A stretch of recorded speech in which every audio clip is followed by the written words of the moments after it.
Hi, welcome to the Personality Hacker Podcast. My name is Joel Mark Witt. And I'm Antonia Dodge. And today we're going to continue on our theme of personality typology systems. The last podcast we talked about healthy ways to see typology systems, healthy ways to incorporate them into your life. And now we're going to get more granular. We're going to talk about typology systems as, on an individual level. So we're going to start with one of the most popular typology systems out there. We're going to start with Myers Briggs. Yeah, and if you listen to the last podcast, you'll kind of know the model we talked about, the vertical versus horizontal model. And if you're following along, and if you haven't done that, go back and listen to that podcast. But this would be a horizontal model. So it's assuming everyone's at the same level of development. This is like comparing and contrasting differences in people on that same horizontal level of development. Mm-hmm. And what's interesting about Myers Briggs, from my perspective, having studied it for so long, and just for the record, there are three typology systems that sort of form the backbone of most of personality hackers' trainings. I would say that we focus the most on Myers Briggs, and we also focus on a typology system called the Enneagram, which we'll be doing a podcast on next. We'll be talking about the Enneagram in a more granular way. And then we focus on a vertical model called the Graves model, which we'll also be doing a podcast on. Oh, and you're not going to want to miss this. That changed my life when I learned the Graves model. Yeah. Seriously. It was revolutionary for me. Yeah, no, the Graves model is a powerful one. So we'll be talking about all three of them because we feel like those are the three most powerful of all the typology systems. And they really provide the backbone of almost all of our trainings. And so these are ones that are near and dear to our hearts. But the first one we've got to talk about is Myers Briggs. And Myers Briggs itself was my introduction to personality psychology. I think it's most people's. Yeah. Yeah, most people learn about Myers Briggs pretty early. It's a fairly well accepted personality typology system. I think a lot of people have experience in college with it. I think college, if you went to college or at university, you probably got exposed to this there at some point, in some class or some type of a testing environment of where you got your profile basically. Yeah, well, and I think a lot of businesses have incorporated Myers-Briggs, so people do sort of this fun test, and HR, has everybody do this test and then kind of find out an overview of their profile. And so I think it's a fairly accessible typology system, and most people have some familiarity with it. That said, most people do not really understand the real power that lies behind the Myers-Briggs system. Yeah. And I think its greatest asset is also one of its biggest weaknesses, and that is the accessibility of Myers-Briggs when you look at it on the most shallow level. The reason why that's the most powerful piece, or one of its greatest powers, is that it is accessible. So lots of people can kind of get sort of what it's talking about. It feels very intuitive.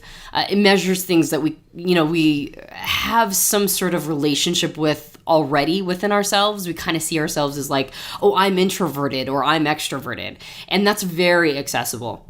But that also ends up becoming one of its greatest weaknesses because people just sort of stay there. Yeah. They stay at a very shallow level. And then they misunderstand the system and then they get turned off because it feels like they've been put in a box. So I really want to kind of honor the Myers-Briggs system in this particular podcast by talking about its history, what it was originally intended to do, and some of the things that it actually can do that most people don't realize. Yeah. So a quick metaphor for this, you open up your car engine and your car engine says it's a V6 engine. You're like, oh, okay, V6. I know that means there's 6 cylinders in that engine. That's great. That means it's a great car. But really that to somebody, it's maybe a 3.8 liter V6 vehicle engine. That means something to a mechanic. And if they opened up that engine, they could show you all sorts of pieces of that engine that you're like, oh, that's what that means specifically. I see. I just thought it was a 6-cylinder engine. So it's kind of like this idea, we're going to go up under the hood today and start to unpack the engine underneath maybe your Myers-Briggs type that you've had, done for you or you've taken the test and gotten out of. So that's kind of how a metaphor that I look at. That's a great metaphor. So let's talk a little bit about the history of Myers-Briggs and what its original intention or the intended use of it was. Mm-hmm. It started out with the work of Carl Jung, who, if you're not familiar with Carl Jung, I highly recommend at least reading his Wikipedia page. It was a really interesting dude. Jung. Yes. That's how Jung is spelled. Exactly. Jung. Carl Jung. And he was a contemporary of Sigmund Freud. In fact, they were buds and then they weren't. And Freud was a bit of a mentor to Carl Jung until they had a falling out. So they were working around the same time. And so we're talking about sort of the very early years of psychology, really. And Sigmund Freud was really focused on abnormal psychology and what made people basically neurotic. Whereas Carl Jung was more interested in what made people different and the same. He was more interested in sort of a baseline of how people operate, studying the mind not to study neurosis or, basically psychopathic behaviors or any other neurotic behavior. He was more interested in, just kind of how the mind worked. One of the things he studied was archetypes. Archetypes in fiction, archetypes in mythologies, basically patterns of how people behave and the patterns that show up over and over and over again in various writings all over the world, basically. They show up in stories over and over again. Throughout history, we've seen these main characters show up. And I think we referenced this on the last podcast a little bit about, the reluctant hero character, somebody like Harry Potter or The Hobbit, or Luke Skywalker. These kind of like reluctant, and there's all these different archetypes that show up in our mythology and stories throughout history. Yeah, like the old mage or the wizened mage who is Dumbledore, or who would be Merlin, or in The Hobbit. Gandalf. Yeah. So we've got these archetypes that show up over and over, the warrior style, etc. And that was really fascinating to Carl Jung. It indicated that there were personality types that show up over and over and over again in fiction, ostensibly because we relate to these types, right? Like there are certain archetypes that when we read fiction, we really relate to this particular style of person. I know that my favorite books and my favorite movies almost always have my personality type as the archetype of the main. Like, I probably went and saw the first How to Train Your Dragon. I probably saw that 4 times in the theater. Yeah. Why? Well, because that kid's my archetype, right? Like that entrepreneurial or that inventor style that's massively misunderstood, right? Yeah. Like the inventor who doesn't think like everybody else, but because they're thinking outside the box, like this amazing new infrastructure of their entire culture happens, right? Yeah. Oh, I love that, right? And I just went and saw it over and over and over again. So, and most of us have this. We have this archetype that we're particularly fond of. My very good friend growing up loved the archetype of like the pining, unrequited love, right? Like she loved, the Bronte sisters' writings. I hated them, right? Like I couldn't stand the Bronte sisters. I was like, they're always pining. Why are they always pining? And she loved it. She loved reading those and writing, books about like women who are pining for somebody. And I was just like, oh my gosh, what is that? And it's because it's her archetype, right? Yeah. That was the thing that really sung to her. Resonated. So, yeah. So Carl Jung kind of created this system of understanding how the mind works based on these archetypes. And he discovered that our minds have what he called cognitive functions or mental processes that are our primary way of interacting with the world. And these cognitive functions were why we identified with archetypes, because the archetypes were representations of these mental processes, not even of specific people, but rather the lenses through which our brain sees reality. So this isn't behavior we're talking about necessarily. Behavior emerges from this. This is, again, that engine underneath everything that's driving the behavior. So the behavior might manifest itself in different ways, but it's that mental process and the way your mind is making things happen, basically. It's the way you see reality. Right. And he understood our primary mental process by recognizing the difference between introversion and extroversion, what he called sensing and intuition, and what he called thinking and feeling. And so because he created sort of these dichotomies of how people prefer to engage with the world, are they introverted or are they extroverted? Are they more sensing style, or are they more intuitive style? Are they more thinking style, or are they more feeling style? And when he discovered these parts of people, he was able to create a series of 8 cognitive functions. Now, the 8 cognitive functions described the primary ways that people learn new information and understand it, and the primary ways that people make decisions or evaluate that information. And of these 8, there were 8 different types of people who had a preference for one of these 8 as their way of engaging with the world. So that was really interesting all on its own. So that was sort of that's the foundational work of the Myers-Briggs system. And this happened probably around, I would say, like the early part of last century. Yeah. The early 1900s. Yeah, when all this is emerging. This is all coming online around that time. Exactly. And it's kind of new stuff for the time. Yep. Oh, totally. Absolutely. So later on, this is like World War I-ish time period, basically pre-World War I, around that time period, 1910s, 1920s, little post. And then let's speed ahead to World War II, all right, into the 40s. And Isabel Briggs Myers and her mother, Catherine Briggs, loved the work of Carl Jung. All right, they were students of Jung. They loved the concept of archetypes, and they were working on a system that helped understand, or they understood that it wasn't just a primary mental process that we were using. We were actually using 2 in conjunction with each other. So of these 8 mental processes, 4 of them were an understanding process, and 4 of them were an evaluation or decision-making process. So you've got 8 in total, 4 understanding, learning, and 4 decision-making or evaluating. And they recognized that it wasn't just one of these 8 that we had a preference for, but it was actually one from each category. We had one learning style that was our favorite way of learning, and we had one decision-making style that was our favorite way of evaluating. And it was the combination of the 2 that helped form our personality type. Now, of these 2, right, one's a learning style and one's a decision-making, even amongst the 2, though, we're going to have a favorite of those 2. Which is why some of us appear more decisive and others of us appear more sort of waffly, right? Yeah. Like it's harder for us to make a decision. Because the people who have a preference for their decision-making process, right, of those 2, they're going to be more apt to and quick to make decisions. That's their favorite way of engaging with the world.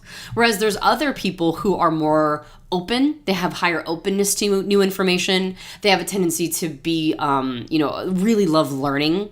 They have a tendency to have a little bit more difficulty making decisions, so they do more research, right? They're researchers. And those are the ones who ultimately favor their learning or their understanding process. Yeah, and I just want to be clear again. I keep reiterating this, but this is the true power of this. These are the mental processes of your mind. They're the cognitive functions. So this, again, is what's going on under the hood. It is not necessarily your behavior, but it's how you're getting to your behavior. It's how you're learning information, and it's how you're evaluating and making decisions.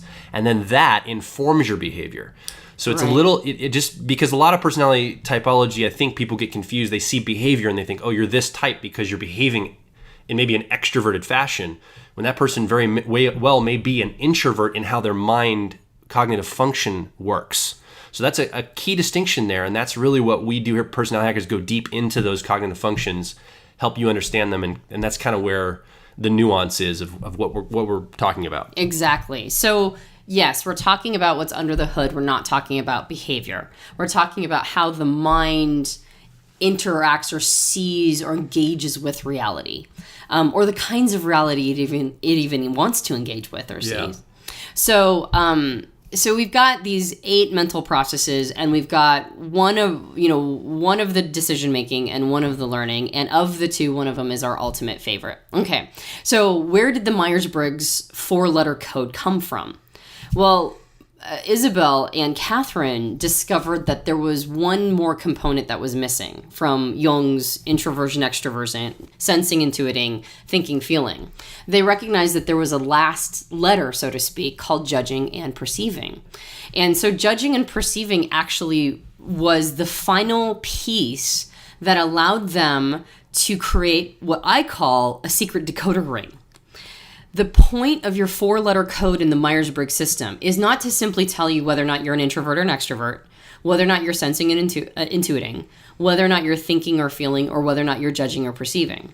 The point of knowing your 4-letter code is to tell you which cognitive functions or mental processes are your favorite, right? So the 4-letter code is meant to tell you what is your favorite way of learning and what is your favorite way of making decisions.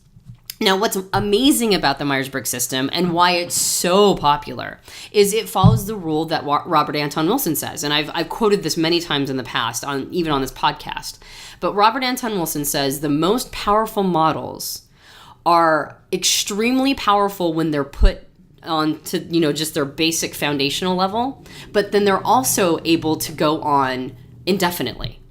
And the Myers-Briggs system is one of those systems, right? It's one of those models. When it's put down to its absolute fundamentals, which are just those 4 letters, that 4-letter code, there's information in there that's very helpful. People really understand who they are. Usefulness. Totally useful, just on that 4-letter code. However, that's the beginning. It's not the end by any stretch of the imagination. It's intended to go on to tell you what are your mental processes. So not only do you have a behavioral aspect to it, but you also have a paradigmatic aspect or a perspective. Like you're basically looking inside your brain to determine how your brain is functioning on a fundamental level. It's really the hardwiring of your mind. Yeah. And that's the real power of the Myers-Briggs system. Yeah, and I think, again, that engine metaphor, I know I keep harping on this, but it's like, your 4-letter code is just like a 3.8 liter V6 car engine. Like that is your 4-letter code. And that means a lot to a lot of people. Like, oh, a V6 engine.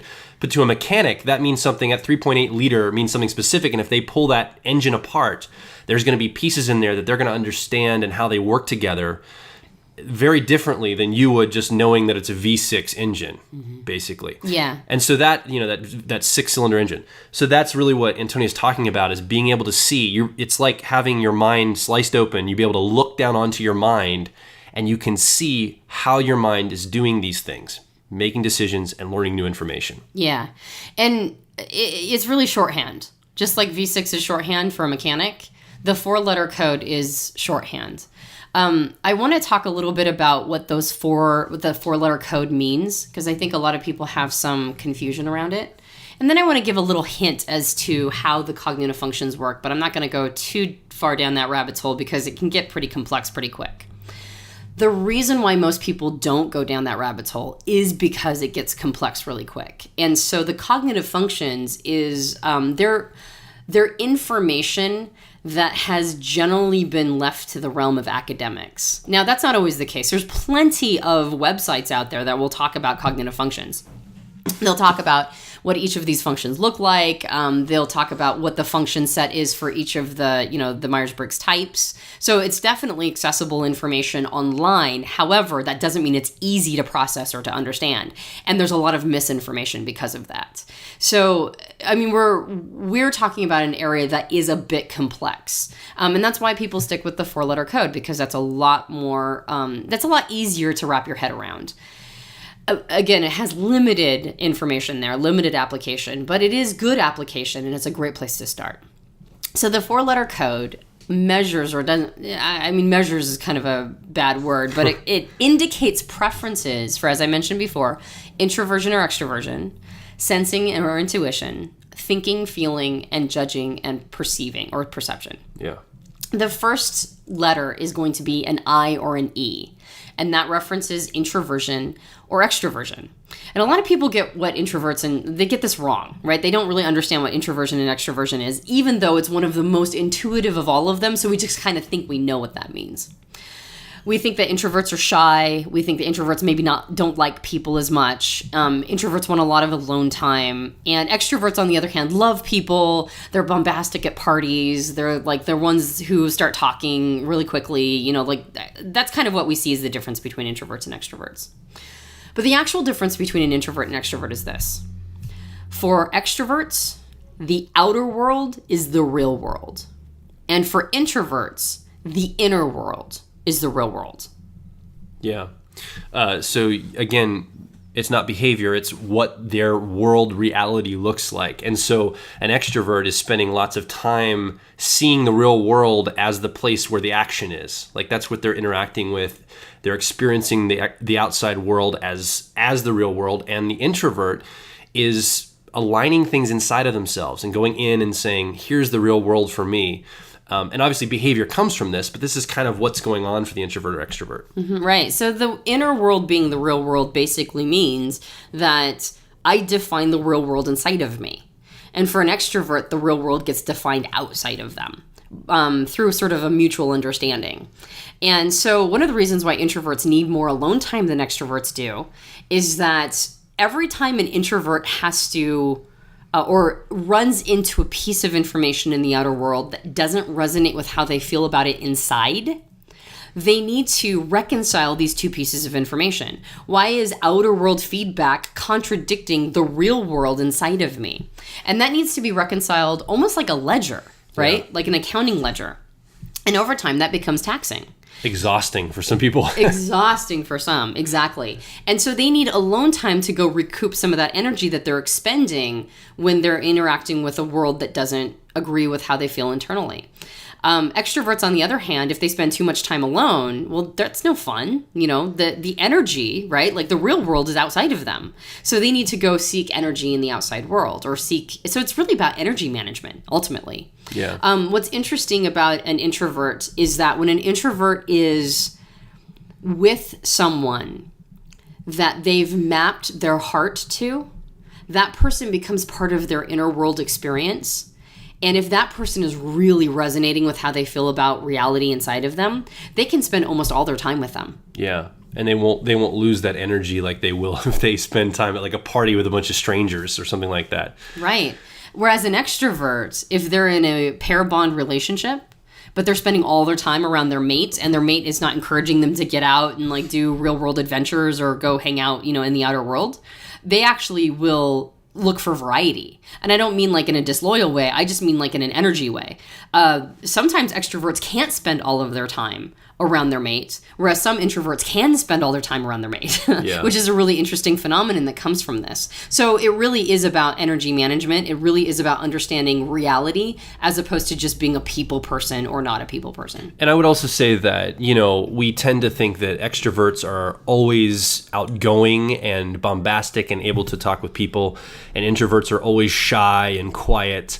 And I have found that's not the case. There are introverts that can talk your ear off and they're very friendly and they don't appear shy at all. And there's extroverts who kind of keep to themselves and you're like, oh, that person must be introverted, but they're actually an extrovert in how their mind works. But, you know, in their behavior, they're coming off different from that. Exactly. And that's just because, you know, we're not going to go into all this, but there are other elements of your personality that inform that based on other criteria, so that someone can appear extroverted when they're actually an introvert, and someone can appear introverted when they're actually extrovert. Right. Yeah. How do they manage their energy? Which world is the real world? Correct. Is the real question. So that's the first letter. So E or I. Am I an extrovert or am I an introvert? That's the first letter that is represented in the Myers Briggs four-part code. The second is S or N. S stands for sensing and N stands for intuition. And this is really how we learn. Sensing and intuition is how we understand the world around us or how we understand reality. And sensors like reliable, verifiable information. So when they're learning or understanding the world, they're looking for markers that tell them that this is concrete. This is verifiable information. I can count on this. I can rely on this piece of information. So they have a tendency to be more interested in reality, right? Like what is, quote unquote, the real concrete world. Intuitives, on the other hand, they have a preference for what's called advanced pattern recognition. So reality is not as interesting to them. What's more interesting to them is speed of information and depth of insight. So intuitives are far more comfortable making leaps of logic. They're more comfortable making sort of these leaps about what could be happening. I call it thinking about what's in front of the curtain or thinking about what's behind the curtain. Sensors are more interested in what's in front of the curtain because you can see it. You can directly interact with it with your senses. So you know this to be reality. Yeah. Intuitives are more interested in what's going on behind the curtain, which is something that by definition you can never directly interact with because it is behind the curtain always. So you have to make leaps of logic. You have to make leaps of intuition to try to figure out what's going on behind the curtain. And you're using, you're using markers in front of the curtain. You're using some of your some pieces of information, but fundamentally it is intuitive leaps that tell you. It's speculative, exactly. They're far more interested in speculation. So I have a kind of an example of maybe what advanced pattern recognition or this speculative thinking might look like, and kind of the response of this. Obviously, I have an intuitive learning style, and so do you, Antonia, and I bet a lot of our people that listen to this podcast do as well. I had this idea one time where I said, hey, what would happen if someday we were able to never have to actually have written words ever again? Because we have technology like video cameras and we have audio and all these communication devices to just get rid of the written word. And so we can just talk directly to people and not have to write anything down or text anything or have any kind of words. And it's kind of like this speculative, weird hypothesis, right? And if you say this to someone who might have a sensing learning style, they'd be like, what? That's ridiculous. Of course we're going to have the written word. Why would you even imagine something like that? That's never going to go away. But someone who has an intuitive learning style might spar with you on that. Say, oh, maybe it could happen if this and that. And you start to unpack that and get into some weird woo-woo stuff. It's just like a speculative conversation. It hasn't happened. It's not reality. It would be way in the future. But it's kind of this idea that maybe it's possible. There's a possibility there. So that's some kind of intuitive language. Mm-hmm. Yeah, and it's not even so much that a sensor would disagree. It's more like it's not interesting. Really. Yeah, they might not think of it as very interesting. Like, why would that be an interesting topic of conversation? Like, we won't know until we get there, so what does it matter? Yeah. So it's not even so much that the sensor would think, oh, that's ridiculous. It's more like, why? Okay, maybe. Yeah, but that's like 50 years from now. Yeah. So why are we talking about this? Why are we talking about it now? And so it really, our sensing or intuitive preference it informs what's interesting to us, as well as how our brains, basically whether or not they make these leaps in logic. And what's interesting is that when you look at introversion and extroversion, going back to the first of these components, introversion and extroversion is very balanced in the population. It's about 50-50. Now, I'll have people write to me, on the website that says, no, it's about 75-25. The only study that has indicated that 75% of the population is extroverted and 25% is introverted was a study based on high school students, which is the most extroverted time period of our lives. Yeah. If you look at every other study done with introversion and extroversion, it's almost totally balanced. And some say that there might be more introverts than extroverts. The thing is that introverts feel very alone. They feel like people can't understand them. And we're in a very extroverted society here. So it feels like introverts are in the minority, but they're actually not. And that's good news. That's good news for introverts because they feel like nobody understands me. But actually quite a few people understand you. Yeah. So feeling misunderstood as opposed to actually being misunderstood are two different things. The culture swings towards extroversion. And that's one of the reasons why it feels like those are stratified. But it's really not. It's more 50-50. No, when we're talking about culture, we're talking about North American culture. You might be listening from somewhere else in the world, and your culture is very different. You might have a skewed more introversion culture. But a lot of these studies are based in the United States or North America. And so that's kind of the perspective we're coming from for our sampling. Right. But there's some other data out there that hasn't necessarily on a global level been taken into account yet, and we're getting to there. People are doing studies and doing more research, and that'll be emerging in the next several years, I'm sure. Exactly. However, when we're talking about sensing and intuition, that actually is stratified. In the United States, where we've done most of these studies, it is a 75-25 split. Some say 70-30. So the majority of the world actually is sensory, and it's a fewer percentage that is intuitive. Now, 75-25 still means 1 in 4, so that's not too bad. Yeah. However, it is quite stratified when you think about how the world is fashioned and whether or not it is created to accommodate your preference. And the world is mostly created to accommodate the sensory preference. But we're actually seeing that shift because of we talked about in a previous podcast, the rise of the creative class. And we're talking about knowledge workers and things that are a little more abstract in our lives because of the advance of technology. The world is kind of shifting to be more accommodating of an intuitive preference, which is great. Yeah. So that's the second letter. The third letter is thinking and feeling. Okay. Thinking and feeling is really how you're making decisions based on criteria. And if you're making decisions based on thinking, a thinking criteria, you're going to be taking into account things that are very quantifiable, things that can be like data, pieces of information that can be accounted for and summed up in a sense. And people are obviously part of this. So you're taking into non-personal criteria. You're taking into account all different aspects of data, process, non-personal criteria, and personal criteria, and you're mixing all those together to make your decision. Whereas someone who's using a feeling process to make decisions is really concerned about how their decision is going to impact other people specifically. They also take into thinking criteria, but they're very concerned about how people will respond to those decisions. So on a thinking level, they're still taking people into account, but it's part of the data set. And then on the feeling part, the data set is part of the feeling process and how people are going to be impacted. Right. And so all thinkers feel and all feelers think. So it has nothing to do with whether or not we're a thoughtful person, and it has nothing to do with whether or not we are, in touch with our emotions. Those behaviors do have a tendency to manifest based on our thinking or feeling preference, but that's not the foundational component. It's really about what is the criteria we're using to make decisions. Is it, as you mentioned, impersonal, or is it personal? And feelers also take themselves into consideration. When they're making their decisions, they're trying to figure out how is everybody going to be impacted emotionally, including themselves. Whereas for thinkers, that may or may not be a component. So that's the difference between thinking and feeling. So it's really not about how smart we are or how emotionally intelligent we are. It's really just what's our evaluation criteria. The last letter is J or P, and that references judging or perception. This one is a little more complex for people to understand. It's a bit more abstract, so kind of bear with us as we describe this. For those of you who are familiar with the Myers Briggs system, most people will say that judging is about being organized, right? Judgers are very organized, and they want like a tidy room, and they like to be on time, and they like schedules. And for perceivers, they're all over the map, and they're more chaos oriented, and they may or may not show up on time. And again, those are behaviors that sort of manifest from these preferences, or can manifest. It's not a sure thing. It's not a sure bet. The actual difference between a judger and a perceiver is this. For judgers, they want outer world organization in order to have inner world freedom. All right, outer world organization in order to have inner world freedom.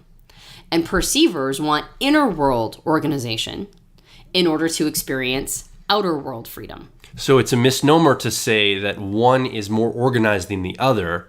It's that they're organizing different things. Whereas the judger's organizing their outer world, the perceiver is organizing their inner world. And it doesn't look like it to the outside, but their mind is very organized, and their outside world might be a little cluttered and messy, and vice versa. The judger has his or her outer world organized, and inside they're allowed to wander and find, how they're kind of going about inside. It's kind of messy in there a little bit. So it's more about how they're organizing, not that one organizes and the other doesn't. Yeah. I think even a better word than chaos would be freedom.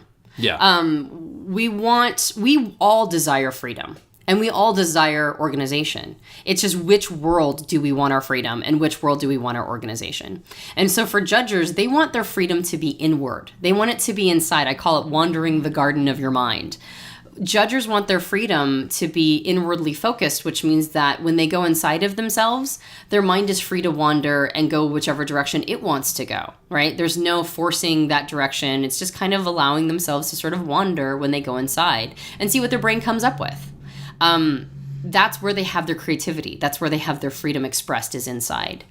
In order to do that, though, they need to make sure that they have plenty of time to go inward and not be distracted.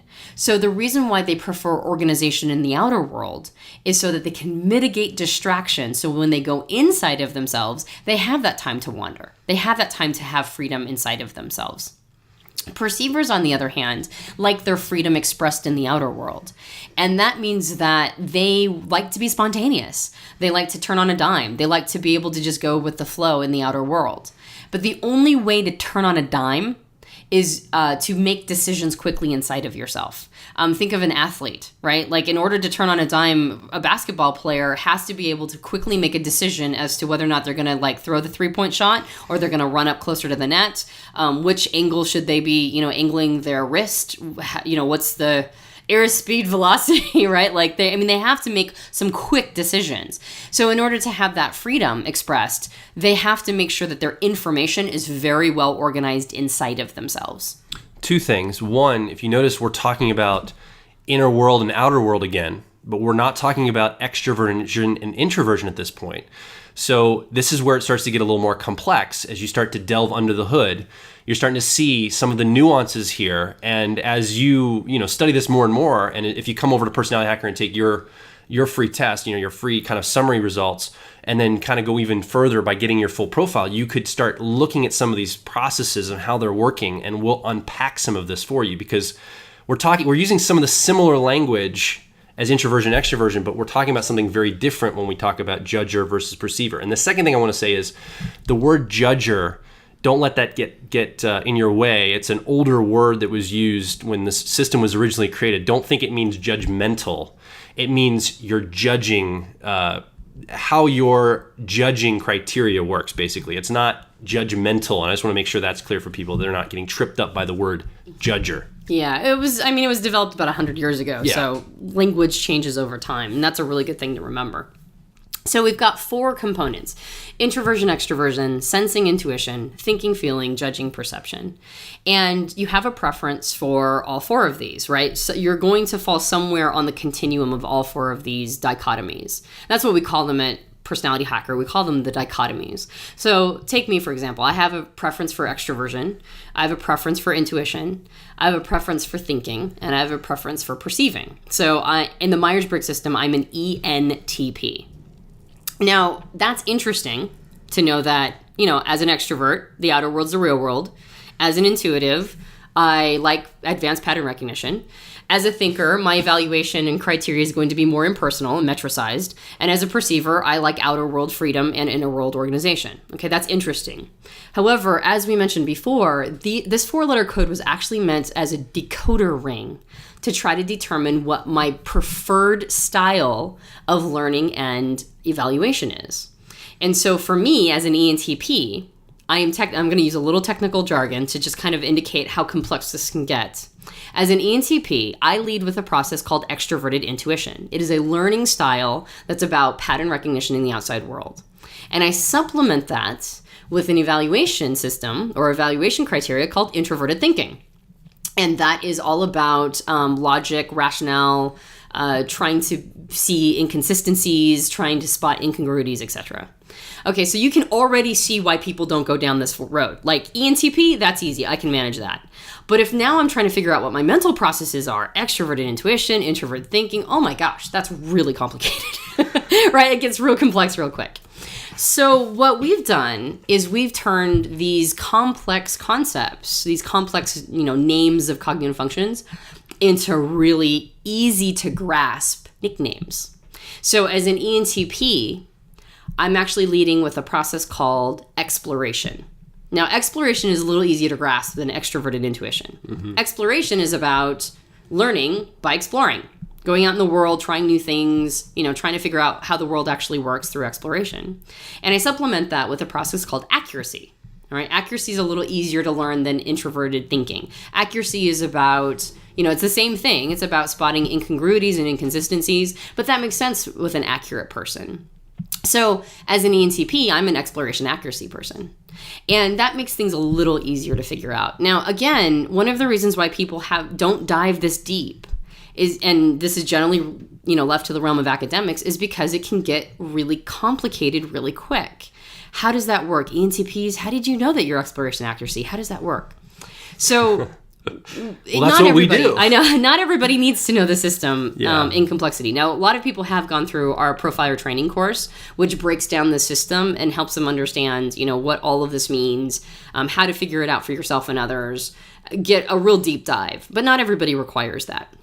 However, when I know that I'm an exploration accuracy person, what's great about the Myers Briggs system is even though it's a horizontal model, all right, even though it assumes everybody's at the same level of development, but we're all just a little different, within our understanding of type, within me understanding that I'm an ENTP and I'm exploration accuracy, I actually understand the highest leverage activities for my personal development and growth. And that's the direction we've chosen to take at Personality Hacker. We recognize that within the system is actually some of the best jewels for personality development and personal development that I've personally ever seen. Yeah. And so this is what we have really focused on, like what Antonia's talking about, is finding those growth opportunities for you as yourself, because your growth is going to be personal to you, like we talked about on the last podcast. And we want to bring it from the world of academia. We don't want it just to live there, but bring it to make it accessible to as many people as possible.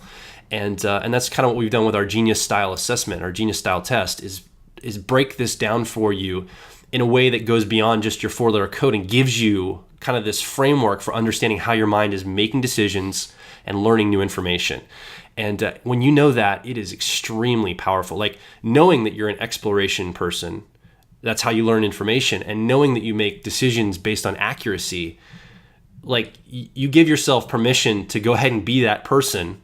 And then there's ways that we've developed that you can actually grow using those processes and learning how to use the way your mind already works better and develop skill around it, which is really powerful. I mean, it's changed my life. I know it's changed your life. And some of the students that have come through the stuff that we've done and the people who have taken the test, it's had profound impacts on them. So I was just thinking about a friend of ours, Cheris, who was talking about how when she learned that this is how her mind, the basic ways her mind makes decisions, she's like, oh, okay, I'm not fundamentally flawed. Like, it's okay because this is how my mind works. This is how I make decisions, the criteria I use, which is actually a very rare process for someone. For a female. Mm-hmm. And it's really enlightening for her. She was really excited to see that about herself. So I'd invite you, go down this path and get some more stuff, take our test and start your journey on development. Yeah, and I like the direction that we've gone down. I really like the rabbit's hole that we've gone down. I like using this content and information for personal development, which is sort of the direction we've gone down for, like not just understanding your type and not just giving yourself permission to be you, but having sort of a map for what's your highest leverage growth, etc. If you're interested in Myers Briggs and you're not in a position to take our Genius Style assessment, please feel free to look it up anywhere on the web. I mean, there's lots of Myers Briggs resources out there. And, we've got our blog. Lots of people have blogs that kind of talk about cognitive functions and that sort of thing. So I do recommend that you do more research on your own. It is very powerful information and not something that should be poo-pooed too quickly. Yeah. It's easy to do that. Based on what we talked about in the last podcast, people fear that we're putting people in boxes, but that's really not what the point of a good personality typology system is. And so I recommend that you do some research on Myers Briggs. It's a great system. Yeah. So if you do want to come take the test, come over to personalityhacker.com. There's a link there. You can take the test. You can get a free summary result just to kind of figure out what your style would be, and then you can obviously go down the rabbit's hole. And it's not, when we say rabbit's hole, the first step is not that complicated. It definitely has more intricacies than just a 4-letter code, but it is accessible and it does give you some ideas on growth and things like that. And then obviously we've got programs to expand on that and all that stuff. And we'd love to have you part of it. We want you part of the community regardless. So come over to facebook.com/personalityhacker, twitter.com/personalityhack. Again, personalityhacker.com is our website. I'm Joel Mark Witt. And I'm Antonia Dodge. Can't wait to talk to you on the next podcast. See you later.